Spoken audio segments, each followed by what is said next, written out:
Welcome back to the Muscle Intelligence Podcast. This is our special Q&A segment. We're going to keep it short. We're going to keep it sweet, pulling questions off of Instagram, off of Twitter. Hopefully you guys are already following us on there. If you're not following myself and Ashleigh, the Muscle Maven, go ahead and do that now. BPAC Fitness on Instagram, IFBB, Ben Pekulski on Twitter.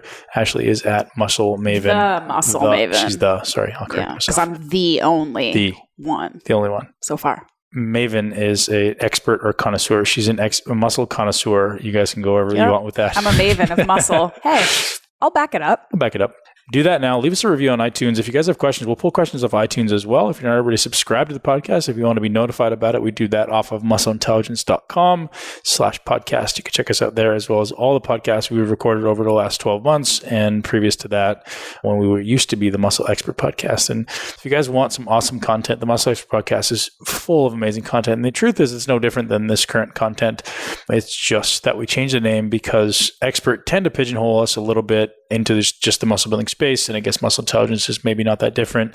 But our new mission is to empower you with the knowledge and skill set to build a body that you love, live your greatest life. And ultimately, there's a lot that goes into that beyond muscle, right? We're going to give you the tactics and strategies to build muscle.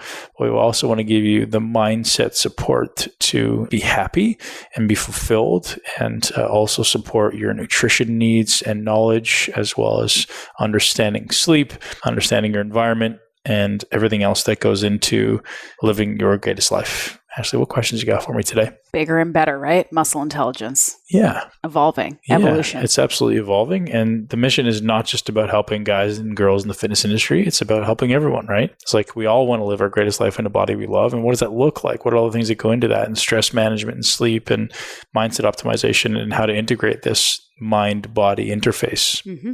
Speaking of evolution, that's a great segue, because my question is about healthy aging and mindset transition as you go from being a young and naive athlete to an older, perhaps broken athlete, but how that changes your mindset. I'm not speaking about you. I'm just saying in general. But first of all, do you have any sense of like the age breakdown generally for your like followers and listeners? Like, do you think it's a lot of sort of unbroken 20 somethings, or do you think it's pretty split between people who've kind of been around a while? I always say that, before 30, you train with your balls, and after 30, you train with your brains. And I feel like at least 75% of the demographic is above 30. Okay. And often older than that, right? So if I were to look at the demographic analysis that would give me on the internet, it's 27 to 57 kind of thing. Yeah. 70% males, 30% females. Not that everyone really cares, but yeah, so we do have a lot of females, which is why you're here. So we can give that female perspective. And I think a lot of women want to hear about your stuff as well. So one of these days, I'm going to reverse the tables here. I'm going to start peppering you with questions. Oh, I'm so pumped. About like how the hell you did those braids in your hair today by yourself. My super jacked delts, and I can reach behind my head, and that's a whole thing. Maybe we'll do a braid tutorial on muscle intelligence. I'll grow my beard in, and you can braid my beard. Oh, that'd be so good. Okay. Back to healthy aging. How, generally speaking, let's start general and work our way in. Right. How has your mindset changed from when you were early days in the depths of your professional bodybuilding career to now? Right. Goals, right? When I was a child, or, when I say child, maybe 15, 16 years old, myopically, I wanted to be the biggest, best bodybuilder on the planet.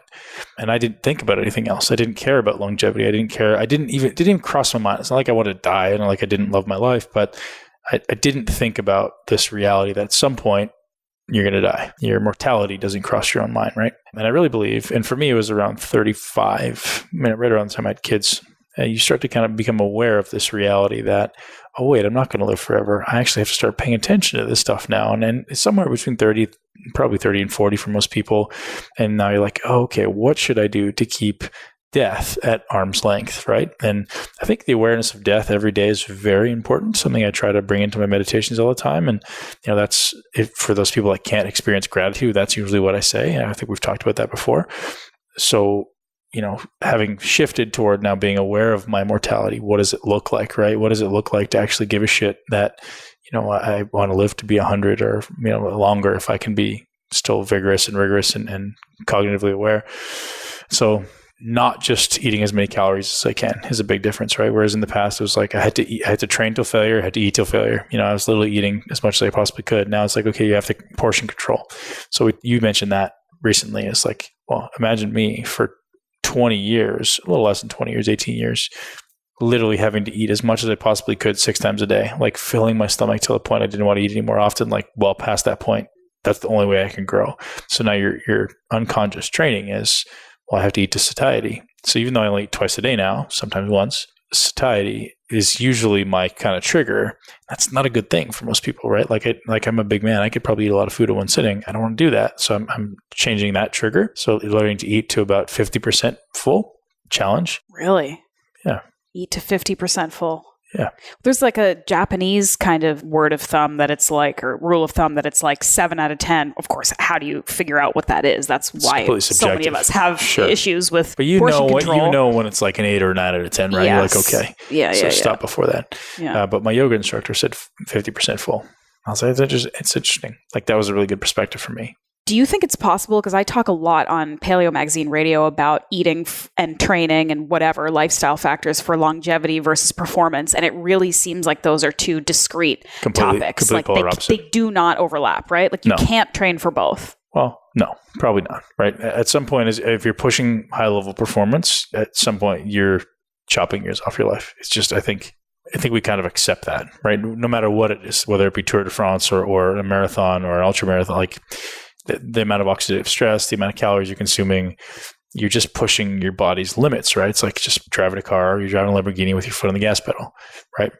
Have you done any kind of in-depth research on because there's lots of Joe Mercola and people out there that are talking about calorie restriction for longevity, and I'm sure there's some parameters there that you can like work out what that actually means for you versus for me or whatever. But have you kind of looked into that, or is it just more like, I'm not eating to discomfort anymore, I'm going to eat a normal amount of food? I've looked into it, but I think it's subjective. Yeah. I think it's finding joy in hunger. Like, so most people find fear in hunger, right? Hunger for most people is a trigger to eat. Why? Like, are you afraid of being hungry? Why do we associate, like a small amount of hunger with the immediate necessity to eat? Seems kind of silly. It's just some trigger we've created in our life that says, hey, I feel like, oh no, I'm going to die if I don't eat. No, like you're okay with being hungry for a day or for a couple of days or for this couple of hours. It's not going to hurt you. So maybe finding the comfort in being hungry, finding joy and realizing, like I do this with some of my clients who have a hard time losing body fat. As I say, tell me what it feels like to be hungry. Most of them go, oh, I feel like this. And I'm like, well, what happens when you're hungry? Well, I usually eat. Why? Maybe we could find joy and start creating the association with being hungry means I'm losing fat. If you can create that cognitive association, all of a sudden, maybe your brain goes, oh, well, that's a good thing. I like this feeling. I'll stay there a little bit longer. So there's nothing wrong from a longevity perspective, from a body fat loss perspective, with being really, really hungry. Now, on the other end, we shouldn't say really, really hungry. Hunger is a relative thing. Like a small amount of hunger is a very healthy thing. Now, on the other end of that, as a bodybuilder, don't ever be hungry, right? Like, well, I shouldn't say don't ever, but I intentionally once a week would do an extended period where I was hungry. So like my digestive tract kind of got a cleanse. But like 3 hours, you got to time it, right? You want to have that constant cadence of nitrogen balance increasing. I think not even just finding like pleasure in hunger or pleasure in discomfort and pain, but also it's like that Stoic philosophy, right? The negative visualization, which you touched on. And a lot of people are like, why do I want to think about my mortality? That's going to keep me up at night. Like, why do I want to find some kind of weird pleasure in being hungry and having a gnawing stomach? But I think what negative visualization actually is, it's a very potentially positive thing, because when you are present and with your discomfort or thinking about a terrible thing that could happen, it brings you into the present and how grateful you are that that thing isn't happening, or that you can get yourself out of that thing.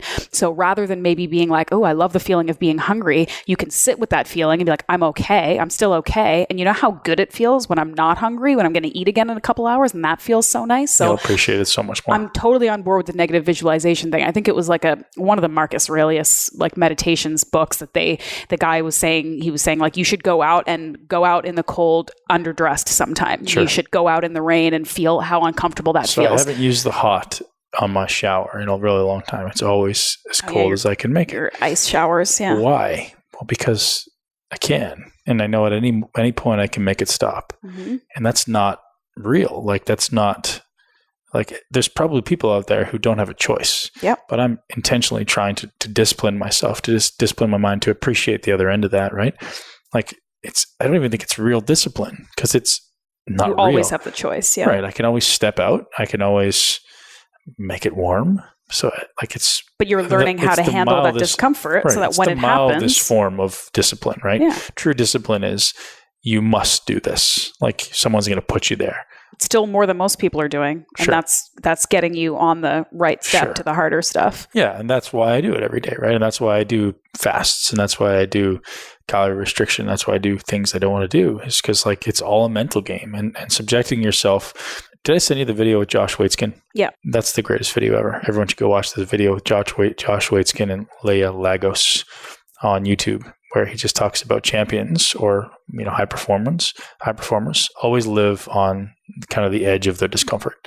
And as soon as you hear that, you're like, yes, like every day you should be doing something that's uncomfortable for you and live there as long as you possibly can. You're always on the other side of discomfort, because if you're not growing. Yeah. Right. And you're either growing or you're dying. Yeah. Talk about the telomere testing and how that fit into your switching up your workout game. I talked about that one time kind of in passing on the podcast, but people go, Ben, why did you say you wanted to lose all this weight? Well, when I retired from professional bodybuilding at 35 years old, so I think I told you may have heard in the podcast, I started bodybuilding at 17. I told myself I was going to get my pro credit at 25. I got at 26. And at 17, I also said I'm going to get it at 26 and I'm going to retire at 35. I just kind of set that intention for myself. So as a bodybuilder, you have relatively concise shelf life. That's a long career that you set out for yourself, really. Right. But I believed, from 25 to 30, you're kind of like preparing yourself to be a good pro. And then from 30 to 35, you're at the top of the game. And I was more or less there. Unfortunately, my career was sidetracked a little bit because I had shifted priorities literally right when I turned 30. Now I realize it was a blessing. But at 35, when I retired, those priorities being children. Being my children, yeah. The greatest blessing in my life. But at 35, I tested my telomeres just to see like, hey, this is a new thing. Let's see what this means. And it showed I was 51. Did you test it more than once? No, just once. Again, afterwards, yes. Okay. But 6 months later. Okay. So said I was 51. I was like, okay, well, I need to do something. So at that time, I was very much a high achiever. I was very much doing a lot of things. I was sleeping very little, running a business, competing, doing all these things like, burning the candle at both ends, running a lot of caffeine, sleeping 5 hours a night, up at 4:30 doing my meditation. Can you also just tell for listeners who maybe don't know exactly what this telomere testing thing is? Sure. So telomeres are the end of your chromosomes, which like these little ends that kind of look like they are useless. I think they're useless information on the end of the chromosome, but they now realize that it's somewhat associated or highly correlated with the length of your life. So as the shorter your telomeres get, so goes your life, right? Long telomeres means you still have a long amount of life left. Short telomeres means short life. So have these things tested. You have 51-year-old telomeres in a 35-year-old body, not great. Right. So your biological versus your chronological age. So I had these telomeres tested, said I was 51 years old. So I was like, okay, what do I need to change? First thing I looked at, it's like started doing research, like what's associated with longevity? So what are these things that I want to do to reverse these? Well, stress, body weight, sleep, food consumption. Okay, we'll start changing all those things. So I went from sleeping 4 or 5 hours a night, and I didn't feel bad when I was sleeping 4 or 5 hours a night, right? I was still, if I stopped, like if I sat down on the couch, I fell asleep. But I didn't feel like cognitively impaired until I started sleeping. Got real sleep and figured out how that feels. Sure. So again, I had young children at the time. Like I was doing what I needed to do to thrive. So as soon as I started changing all those things, I started to realize that I actually feel pretty damn good and I could make some changes. And that was really a big part of this shift in this educational process with Muscle Intelligence, is like helping people live this long life that, realize that you could feel better than you feel now. It's funny. I did a business meeting 2 weeks ago, and everyone on my team said, this is a new team that I'm working on, not my currently Muscle Intelligence team, said that they are very happy living their life at 80%. When they feel 80%, like that's a really good day. And that blew my mind. I was like, wow. And most people living like that, are they content being like at 80% is a good day? I was like, wow, that sucks. So, but imagine we could teach you how to live at 100%. That's really what I was looking at. It's like, what are all these things I can do, right? Is there, training? Is there nutrition? Is there sleep things that I can do? And I wanted to do it all without the use of quote unquote biohacks, because I hate the idea of shortcuts, right? Like I'm not against biohacking per se, but the definition alludes to we're trying to make this easy. And I don't think easy is ever the way, because then you're starting to train your brain to seek shortcuts. And, seeking shortcuts is not a good place to live, I promise, right? Anyways, we could talk about that another time. But so I wanted to learn how to do it in a way that was sustainable. So I started to find meditation and, discipline like cold tubs and cardiovascular training, extended cardiovascular training, getting to bed earlier, things like that. And as soon as I discovered those, I did my telomere test again 18 months later, and it was down to, I think it was 39. Okay. How much time was elapsed? 18 months. Okay. So you took some significant time. Like this wasn't like, I'm just going to try to get some sleep for a few months and see what happens. Okay. Interesting. So I'm 38, said 30. I think at the time I was 37. I know you don't really like talking in hypotheticals. It's kind of an impossible question. Like what if, then what? But if you hadn't been sidetracked by the blessings of your life and having kids and it doesn't sound very good, does it? It's not sidetracked. I got blessed. Right. So if that hadn't happened, and it's impossible to imagine, but do you think that you would have hit this wisdom set point where you're like, I need to do what's best for my longevity and my health and not run myself into the ground with this bodybuilding career? Do you think you would have hit that sooner rather than later? Probably later. So as I said, and I've said before, I was so myopically focused on being Mr. Olympia. I would have done anything possible. Like I would have been Mr. Olympia. There's no doubt. Because there just wasn't another option, right? I'm going to do whatever it takes, and I'm going to keep going and going and going until I win. And when I win, I'm going to win again, and I'm going to win again. And I set the intention of 3 Mr. Olympias. And I'm sure at that point, once I won my 3 Olympias, I would have re-examined my life, because that was kind of the plan, right? I wanted to have them done by 35, but it didn't happen. But I really believed I had what it took to do that. Sure, any injury or anything like that would have sidetracked me, but yeah. So I'm sure at some point I would have realized it just would have been a lot later. And I tell you, as a bodybuilder, you can't refute that you're taking years off your life. With every year, it's the body weight, it's the substances, it's the lack of sleep, it's the sheer oxidative stress from the amount of training I used to do. I was a very high volume trainer, very heavy, very high volume. So that in and of itself is stressful to your body, which is taking years off your life.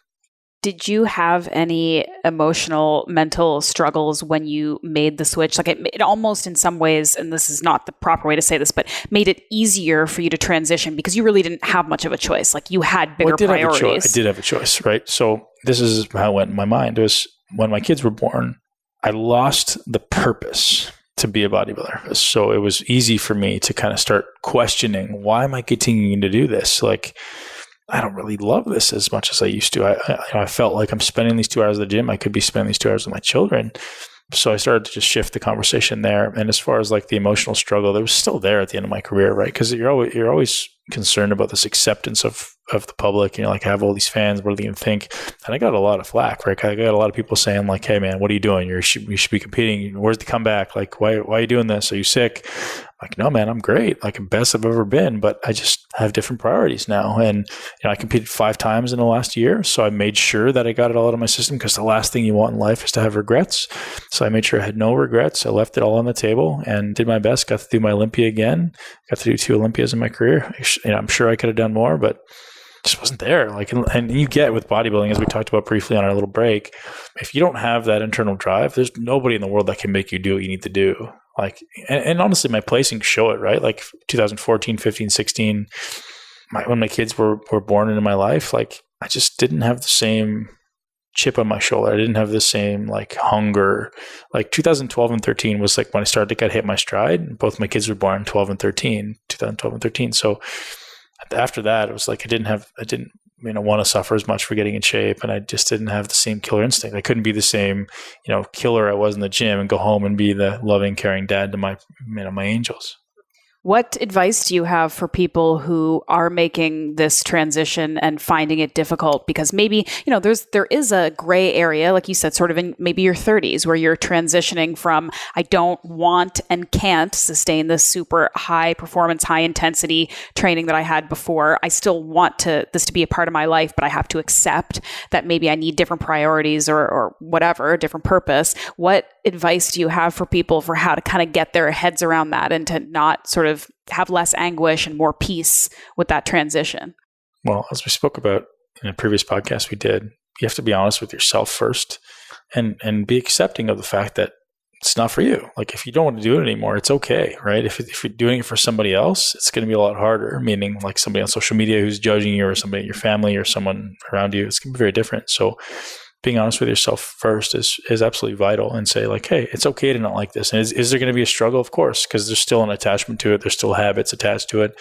But, you just have to leap. I mean, it sounds kind of shitty and cliche, but when I left bodybuilding, like, I didn't tell anybody for 6 months, right? So I retired after Olympia in 2016. I didn't tell anybody until after the Arnold in 2017, because I was still kind of on the fence of like, what are people going to think? And I still trained hard, and, I was still doing the podcast. So I kind of had this public persona. But once I went to that Arnold in 2017, and I had this awareness around like, this just doesn't do the same thing for me anymore. I almost felt a sense of relief. I almost felt a sense of sadness for the people who were still in it, because I knew that when I was in it, I needed it.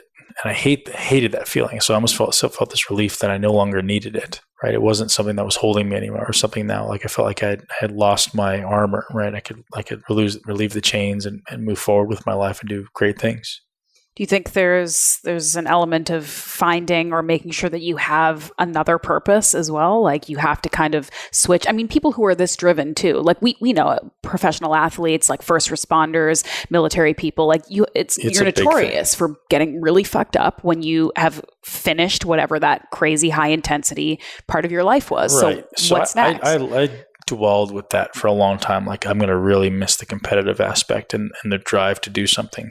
But I actually intentionally, kind of like when you leave a relationship, right? I think there needs to be this almost like period of relearning who you are separate to that thing you've been attached to. So I'm kind of at the end of that transition period for myself now, because I needed to establish new habits. I need to establish, who I am without this identity as a bodybuilder. So I think there should be a period of exploring without attachment to some other goal. Because most people, the reason often people are chasing these goals is we're trying to run away from something, right? Like I have to have my head in something, otherwise I'm afraid of what I'm going to hear. So I think that the most effective way to do it, or my belief is the best way to do it, is you got to have a period of time of like discovery, right? So there's a period of discovery, and you're calming the oceans, and there's the period of creation. And I think I've just begun the new period of creation in my life, where it's, there's a lot of discovery, a lot of learning, a lot of consumption of information. Like I want to learn everything, right? It was like voracious, and I still am voracious. But now I feel like this creation period is coming, this new growth. It's almost like springtime, right? So I was going through the winter, now it's springtime. So springtime for me is like this new planting of seeds and growing new things and coming into, the new season. That's exciting. Yeah. You look ahead 5, 10, 15 years and think about what you'd like to be doing physically? Like, do you think like I'm going to be hiking Mount Kilimanjaro I think in about 5 it all years? the time. Well, yeah, I'll be doing that stuff for sure, but I don't see that as a physical. Again, I'm going to be doing that. There's no question I'll do that stuff. There's no question I'm going to be doing endurance biking and things that are long, but that's still not the goal for me. There's something out there that I haven't found yet that's the target. And it may just be like, hey, I want to be the CEO of a multi-$100 million company. I don't know. I'm working on it. Yeah. But there's some physical goal that I haven't found yet, that nothing is pulling me the way bodybuilding pulled me. And it may never happen again. But there's no doubt I'll do mountain climbing, because like I like to challenge myself, but I don't see that as the next thing. But I'll find it. Like I'm doing a lot of experimenting with new things that I've never done before. And it may be cycling, like endurance cycling or sprint cycling, or like something where I'm going to get super competitive. Just haven't found it yet. You've touched on this before. I mean, cyclists do have crazy big quads, so it kind of makes sense. The rest of you, it's going to be tricky. Right. But why cycling? I'm going to fast only my upper body. I'm still going to feed the lower body, but fast the upper body. Yeah, scary. Why? Why cycling? Why did that appeal to you? Well, because running, I'm kind of a Clydesdale. Yeah. Swimming, I'm kind of a stone, I'm kind of an anchor. And cycling, I don't know. Like I love the idea of pushing myself really hard. Endurance stuff is for some reason appealing to me, because I think I'm genetically blessed for it. But I can't think of anything else where I could do endurance stuff and not break my body. You definitely have some physical disadvantages on some of these other ones. Yeah. Biking. All right. Okay. Well, let's end this positive chat about healthy aging and mindset with a rapid fire question. Are you ready? I'm always ready. This is a good one. Just one question? Well, we'll see. We'll see how this one plays out. It's not going to be rapid fire. Is that what it sounds like? Well, I mean, have you ever answered a question rapidly? Yeah. All right. We'll see. All right. What's the most embarrassing thing that ever happened to you in your bodybuilding career? So related to either competition or prep or something. Like, what's something that happened during your bodybuilding career that you're like, oh my God? Man, nothing. Because when you're a bodybuilder, you don't give a shit. Like, oh, It's true. I mean, the stuff that goes on backstage at these things are terrifying. Like if a normal person walked back to that zoo, you're always naked. There's always people around. You're like, there's always like stuff stuck to you, or right, like a sock on your penis. Yeah. Well, here's one that you might not know. Here's me interjecting some women's experience bodybuilding. I don't know if you know about this one because you have different parts. But the thing that I learned about bodybuilding, when you're covered in your gross tan backstage and you're like glued into your suit and you have to kind of like stand like this because you're sweating and you don't want the paint to slip off you. When you pee, you have to pee into a cup. Do you know about this one? Has any of the ladies ever told you this one? You pee into a cup. So you're peeing on the toilet. You're sitting down on the toilet. It's TMI already. Into a cup, because if any of it, yeah. And then you get like nice, very visible, I just went to the bathroom, pee spray all over your dark brown painted legs. You have to pee into a cup. Like these are the moments, and I love every bit of competing. I really did. This will be a conversation I'd love to have with you at some point. But those were the moments where I'm like, literally, who am I and where am I and what am I doing? This is so beyond what is normal to anyone. What the hell am I doing with my life? What am I doing? There's got to be some embarrassing moments I got to think about. Yeah, come on now. You never like tripped. You never... I don't know. Like, what's something embarrassing? You never had like an embarrassing moment at a gym, or I think I like block them out and just all that meditation. You managed to just meditate the embarrassing shit right out. Yeah, and blocked it out. Damn it! I was really hoping that question would be good. All right, let's see if I had a lot of stuff happen, but nothing that was particularly embarrassing. Sorry, guys. Count yourself lucky. Well, maybe you'll think on it. Something. You'll wake up in the middle of the night probably tonight. Get 30 messages from people going, "Hey, I remember you did this, dummy." I'm like, "Oh yeah." Like, the pink Speedo was an embarrassing choice. My first show. I mean, you're blonde and blue eyed. It makes sense to me, but okay. My very first show, I was pretty arrogant. I wore pink with sparkles. Amazing. Yeah. There's definitely pictures of that out there. Okay, what is your Desert Island soundtrack? Your favorite, your album? Oh my. Ben, no. I haven't answered that. Okay.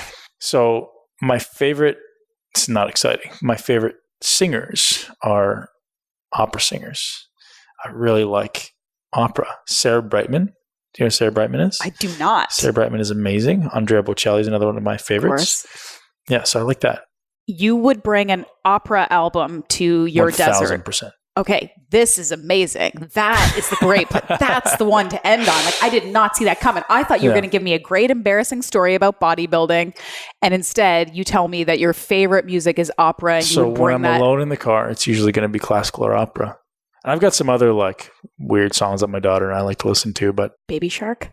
No, not kid stuff. My daughter is this very unique, recently turned 6-year-old who loves female vocals. So we listen to like really like strong. She loves to sing.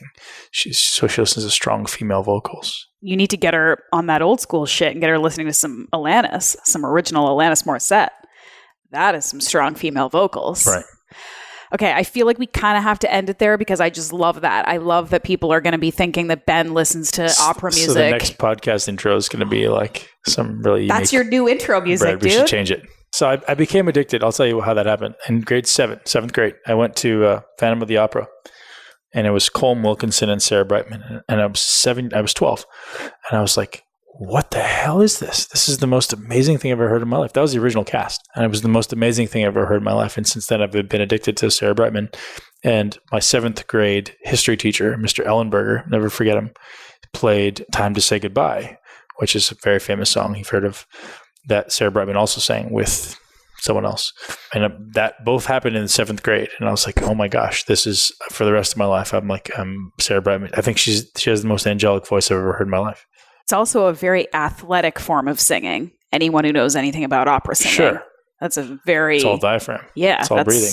All right. Listeners, if you think you can beat that question, if you think you can get a question that will give a more unexpected answer than that one from Ben, please send it in. Send it in on social media because, man, that one just blew my mind. Yeah. And so by the time this podcast came out, we may actually have a plugin on muscleintelligence.com where you guys can enter audio or typed questions for us. So go to muscleintelligence.com/podcast, drop in your email so you always get notifications, and leave us any question, and we're going to pick the best ones and feature them on the podcast. Can't wait to see what's next. Thank you so much for tuning into Muscle Intelligence. If you enjoyed today's episode, please be sure to share it with at least one person you know. Make sure you're subscribed so you never miss an episode.